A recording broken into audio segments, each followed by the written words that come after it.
Hand outline start कहाँ से करते हैं? मैं तो ज़्यादातर फ्री हैंड आउटलाइन आइज़ से स्टार्ट करता हूँ। तो जब मैं आइज़ से स्टार्ट करता हूँ तो मुझे पता कैसे चलता है कि ये पूरा फेस इस पूरे पेज में आ जाएगा। तो उसके लिए एक ट्रिक है जो मैं आपको आगे वीडियो में बताऊँगा।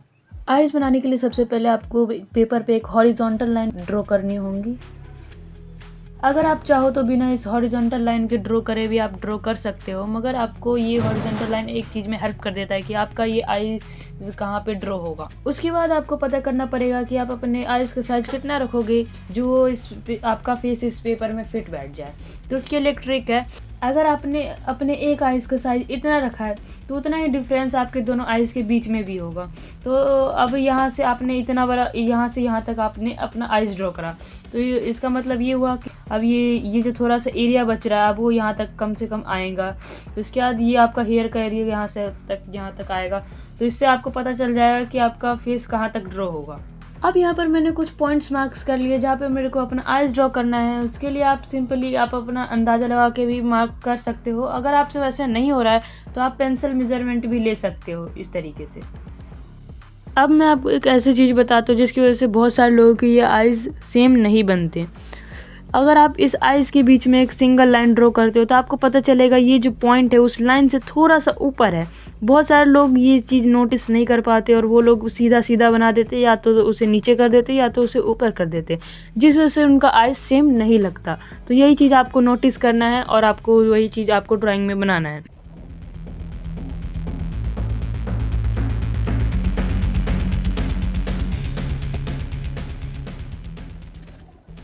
अब उसी सेम तरीके को यूज़ करके आपको ये वाला आइज़ भी ड्रॉ कर लेना है।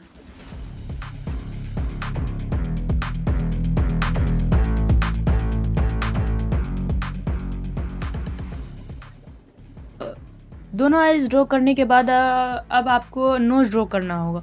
अब आपको पता कैसे चलेगा कि ये नोज़ इतना मोटा होगा या फिर इतना मोटा होगा या फिर इतना मोटा होगा। नोज़ की मोटाई पता करने के लिए अगर आप यहाँ पर एक स्ट्रेट लाइन खींचते हो तो आपको पता चलेगा कि यहाँ से और आई बॉल के बीच में एक लाइन आ रही है जो कि हमें नाक की मोटाई पता कर रही है। अगर हम यही चीज़ अगर हम अपने पेपर पे स्ट्रेट लाइन ड्रॉ करेंगे तो हमें पता चल जाएगा कि नाक कितना मोटा होगा।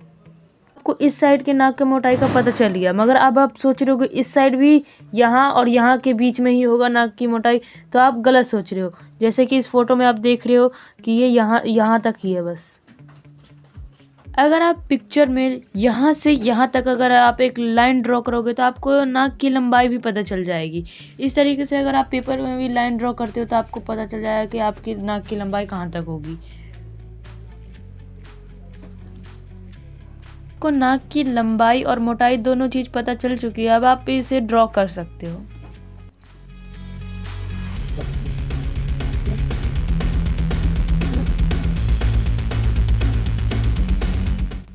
अब मैंने यहाँ पे जो लाइंस ड्रॉ करा है वो आपको अपने पेपर पे ड्रॉ नहीं करना है। ये बस आपको सोचना है कि अगर मैं यहाँ से एक लाइन ड्रॉ करूँ तो वो यहाँ से यहाँ तक आएगा और आपको वो अंदाजे से यहाँ पे बनाना है। नोज़ ड्रॉ करने के बाद अब आपको लिप्स ड्रॉ करना होगा। आप लिप्स को भी सेम उसी तरीके से ड्रॉ कर सकते हो जिस तरीके से हमने अभी नोज़ को ड्रॉ करा था। जिस तरीके से अभी हमने आइज़ से मेज़रमेंट लिया था कि भी नोज़ कितना मोटा होगा, उसी तरीके से आप लिप्स का भी मेज़रमेंट ले सकते हो। जैसे अभी हमने नोज़ में देखा था कि वो इस साइड थोड़ा कम मोटा है और इस साइड थोड़ा सा ज़्यादा है, उसी तरीके से लिप्स में भी सेम वही चीज़ होती है। जैसे कि आप देख सकते हो इस साइड थोड़ा कम है और इस साइड थोड़ा ज़्यादा है। तो ये चीज़ आपको नोटिस करना है और आपको वही चीज़ पेपर में ड्रॉ करना है।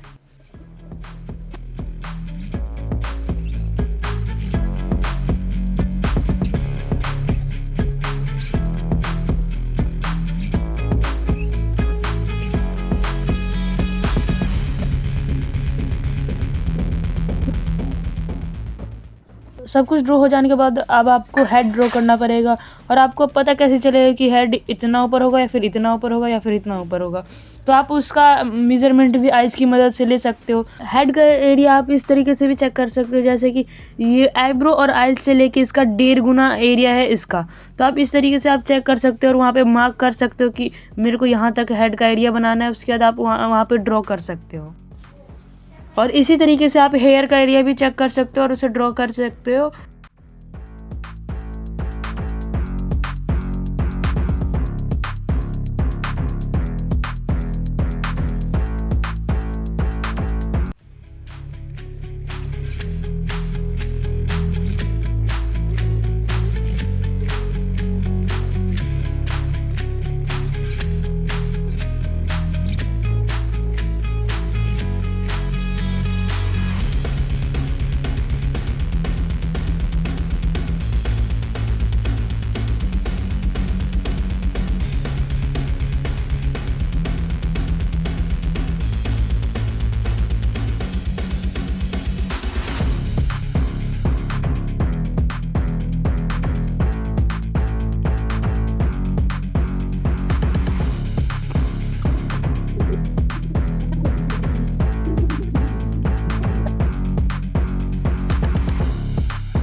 अब हमारा आउटलाइन कंप्लीट हो चुका है। अगर आपको ये वीडियो थोड़ा सा भी अच्छा लगे तो इस वीडियो को लाइक और सब्सक्राइब जरूर कर लेना।